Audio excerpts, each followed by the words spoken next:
G'day viewers, how are you, and welcome to a weekend edition of TFU. Slightly later than normal, but hey, good things come to those who wait, and hopefully this is a good thing for you. And this is one of those times where me being a bit later than normal actually worked in my favour with some later breaking stories. Notably, Julian Assange getting booted from the Ecuadorian embassy and arrested by the British police. That's got people up in arms. And now this is all sort of conflicting views on this. I will summarise my views in that I don't really give a shit about Julian Assange, and that he's a liar and a partisan, a traitor in bigotry and ridiculous conspiracies, and he betrayed whatever ideals WikiLeaks once had by using the platform to be completely partisan. That still doesn't make him getting extradited to the US, if that happens, a good thing. But I am going to say people going, but oh, it's a chilling effect for journalists. He isn't a fucking journalist. WikiLeaks is not a media organisation. I think the core principles of WikiLeaks, expose the truth, is good. But we've seen repeatedly in the last couple of years under Assange's guidance, WikiLeaks being incredibly pro-Trump and anti-Clinton, it's partisan. I'm not saying they released anything about Clinton that was untrue, but they didn't release a goddamn thing about Trump. And we all know the depths of Trump's criminality. Even mild looking into his background would find God knows how many criminal offences with all the shifty money dealings he's had over the years. So I don't particularly give a shit about Assange because he doesn't deserve it. But it is interesting. I've seen some people put in, it is possible to hold these two thoughts in your head at once, that Julian Assange is a bit of a piece of shit and the US government arresting whistleblowers is bad. And I hold those two thoughts. But there's like a suggestion that people can't look at the US being bad because if they've fallen into the camp of, wow, that Assange is a prick, isn't he? I've actually seen it more the other way. People so hyper-focused on, hey, the US crushing whistleblowers is bad, they're not also able to acknowledge, wow, Assange is a piece of shit, isn't he? Because he fucking is.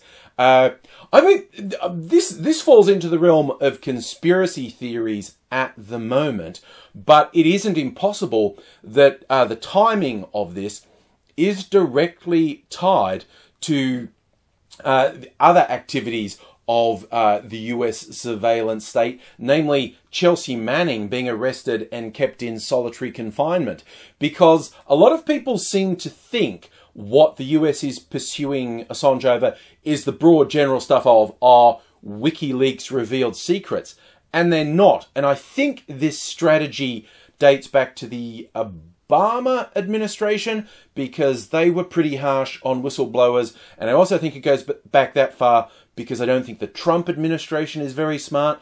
But what Assange is actually being sought on is nothing really to do with WikiLeaks publishing anything, but an email trail they say they have where Assange directly offers to help Manning break into secure US systems, cracking the password.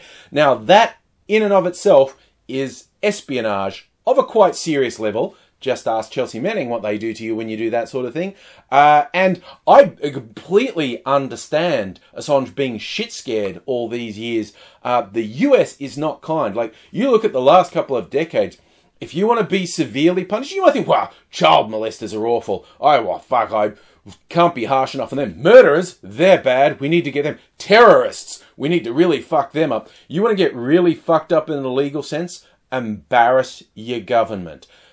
Around the world, this is in Australia, the UK, the US, Europe, the Middle East, all these countries. If you really want a fucking gun sight on your head, embarrass a government and they will really come down on you. So I don't blame Assange for being scared. Just him as a person, I don't really care about.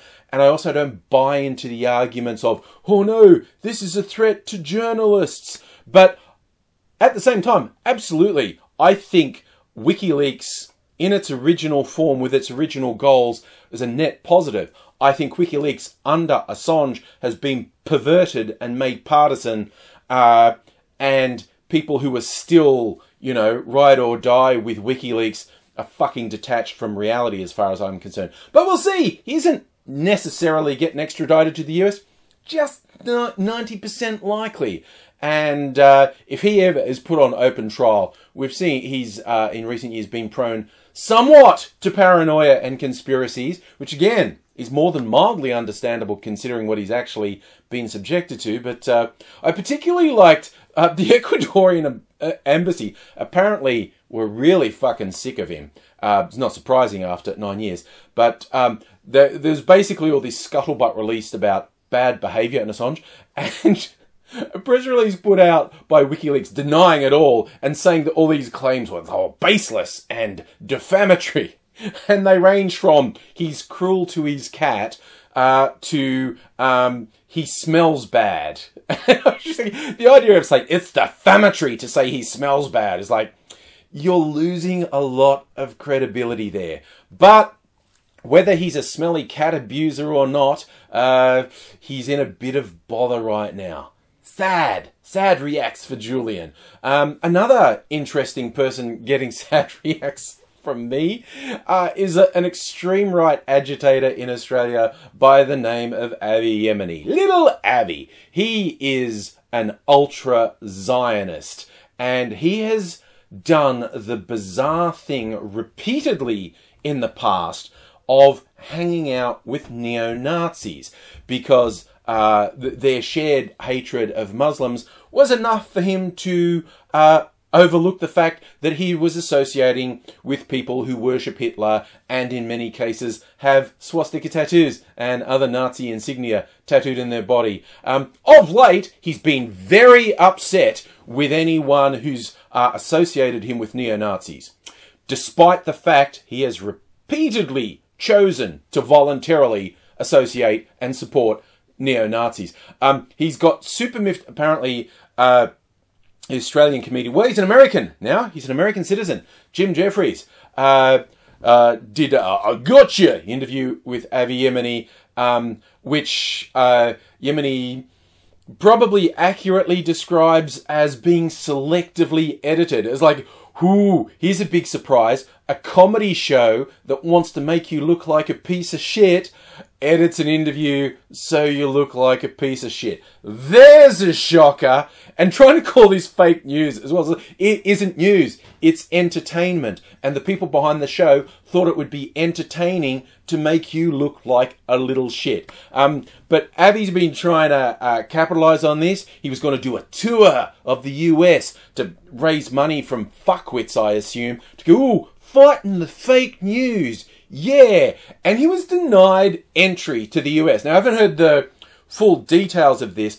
but what I'm assuming is he was on the wrong visa. Australians are getting caught out like this all the time. Particularly, Australian journalists have been caught out on this repeatedly. They go to the US and they've just got a standard tourist visa, but they were going to work while they were there. They were going to interview someone. They were going to make public appearances, and you need a special visa for that. So I'm willing to bet what happened to little Avi was he had the wrong visa because he was going on a promotional tour attempting to make money. You can't do that on tourist. Holy fuck. The US can cut anyone out for any reason whatsoever.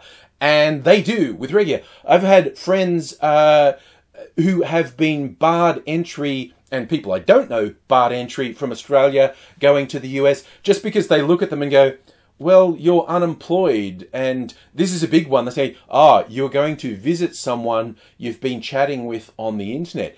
We think you have no means of support, and you're going to marry this person and be a burden on our system, so we're going to deny you entry. This happens quite often. Happened to a friend of mine. I've seen it reported in the media on other people.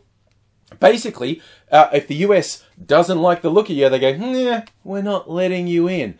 And 90% likely that's what happened to little Avi. He's just a fucking idiot and had the wrong visa. I'll allow 9% of he actually deliberately staged it knowing he'd be refused entry so he could turn himself into a martyr and get some extra mileage over that.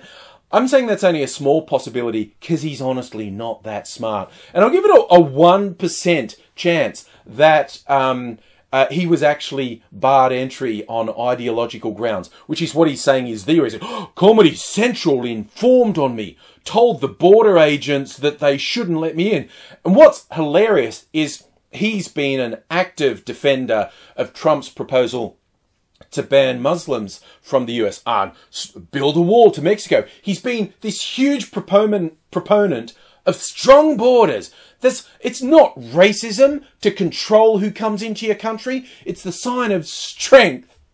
And the hilarity of him now being on the receiving end of being refused entry to a country in a way that he thinks is unfair is just priceless. So, yeah, put out your garden gnomes for little Avi because he's just been treated so unfairly, and it's not at all hilarious. It would be mean to laugh at him. Speaking of horrible people that I want to laugh at, the federal government, who are hopefully getting crushed in the upcoming federal election. Date was finally announced. It's going to be on May 18. Hope you can join me on a Saturday night live stream where I will hopefully be drinking to the demise of some truly awful people. It has started really badly with the government doing this weird shit attacking a policy promoting electric cars that the opposition leader Shorten has mentioned. We want 50% of cars, new cars sold by 2030 to be electric, not petrol powered. And they've gone on this huge thing about, that's a terrible policy. Oh, he's going to hurt the tradies who want their utes. Despite the fact they can get electric utes now, and certainly within the next 10 years, there'll be really, really good and powerful electric utes. But despite the fact it just doesn't make sense in and of itself to criticise this policy, it is actually the government's policy. They spent all of last year with a whole bunch of things promoting the sale of electric cars.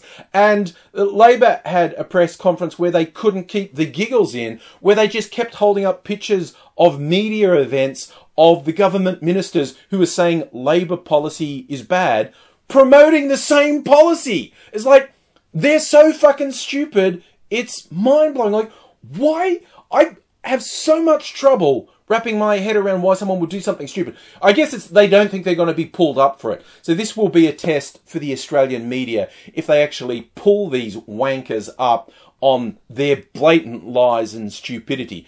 We can only hope. There's been a bit of another sign of how bad it's going to get. One of the ones I really want to see go down, and he probably will lose his seat, Peter Dutton, the racist potato, former Queensland drug cop, who we just barely missed having as Prime Minister, which would have been a fucking disaster because he is an evil, soulless shit stain. He is just the fucking worst. And he's almost definitely losing his seat in this election. But he's trying to slag his Labor opponent. She's an amputee and she doesn't live in the electorate. And he's holding that up as, oh, she can't represent, she doesn't live here. I've got a house in the electorate. Yeah, he's got 6 houses. And the one in the electorate is by no stretch of the imagination his primary residence. And why does the Labor person, has they not moved to the electorate? Well, because of her disability, she's had a house fitted out in a specific way to support her, and it would be incredibly expensive to do that all over again. So she's staying in the house that's been customised to support her disability. And Dutton just doubled down when people said, there's a really good reason why she's staying in that house. And he just went, oh, she's not that disabled. I mean, one prosthetic leg. How difficult is that? And his fucking gross supporters have stuck with it too. And he stuck with it for about 2 days till he was finally forced to back down and apologise, which I assume as the Liberal Party doing a quick bit of polling like, hey, phone poll, does Peter Dutton look like an absolutely despicable piece of shit attacking his opponent for her disability? And they were apparently surprised to learn people go, yeah, that's pretty fucking bad. So he's back down. Not that he's vile fucking supporters though. Oh, and speaking of vile fucking supporters, the Murdoch press have made it super clear what they're doing. I'm so glad they're objective. This is not an exaggeration. One of their columnists literally headed a piece saying, vote for Shorten and destroy Australia. Vote for Shorten and end the world, in fact, was the lead. And then it went with, he's got a plan to destroy Australia. It's like stupid, intelligence, insulting, partisan horseshit. And somehow these fucking garbage trolls can face themselves in the morning. And they also had one attacking Bill Shorten's wife. Go, she's really bossy. You know, she will be our first lady, which is not a fucking term we use in Australia. But anyway, she's really bossy. Well, are we ready for such a bossy wife in the lodge? How about fuck off back to the 1950s, for fuck's sake? I mean, I am obviously very biased. I don't hide that at all. I prefer to be honest as opposed to people who say they're impartial, who I regard as liars and panderers because they're trying to go for mass appeal as opposed to actually have any fucking integrity whatsoever. But this, more than most elections, obviously I'm always going to want the left-wing party to win over the extreme right-wing party, you know, just for little things like the better policies on health, education, the environment, climate change, the fucking future of the fucking human race. You know, they win hands down on all those things. But this one, I think, if the very small chance, and there is a chance it could happen, that the government could retain power, I honestly think that would be disastrous for the future of that policy for this country, because it would just embolden the extreme right with all their incredibly fucked, destructive policies. It would be bad for everyone, including, bizarrely, the extreme right. When they fuck everything completely, they'd suffer the cost as well. But yes, so you've got a little bit of time. If you're not enrolled to vote, you should do that, or check your enrolment. Check where you should be voting. If you're an Australian citizen, get out there, do it. I make no bones whatsoever about how I think you should vote. But suit yourself. If you disagree with me, life's like that. But hopefully we can get along. Maybe come to my live stream on election night, because I honestly think that's going to be fun, because I really will rejoice if these pieces of shit go down like I expect them to.